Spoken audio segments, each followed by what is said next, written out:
Hello friends and followers.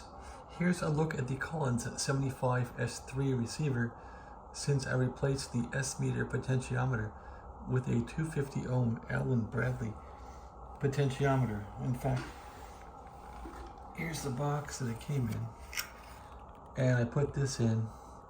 This didn't work so well though. I mean, it was still very sensitive, so I put a 22 ohm resistor across this thing, and that really calmed it down. So what are the results?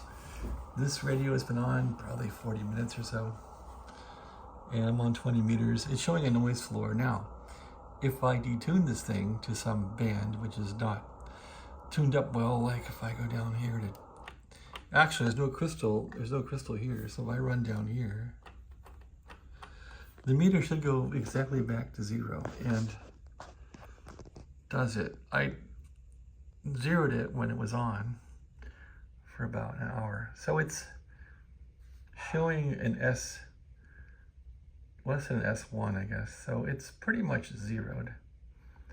I'm not gonna try to fuss with it further, but it's working pretty good, so I'm really happy with that, how it turned out. It used to be always going down minus or below, so we'll see how that works in the future, but it's been pretty steady so far.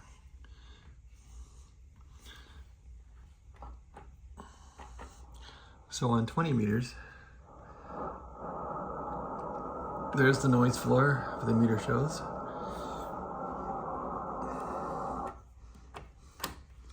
"40 meters.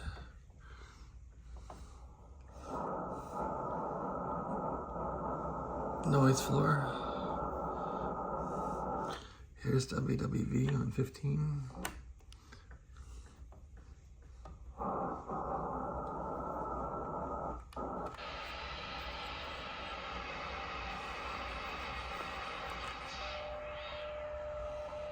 Anyway, so I'm happy with how it turned out.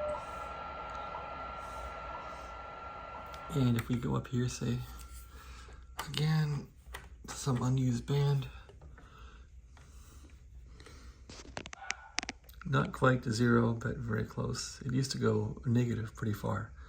So it turned out well. Anyway, thanks for watching. Again, this is the 75S-3 Collins from 1962 or so. Have a nice day.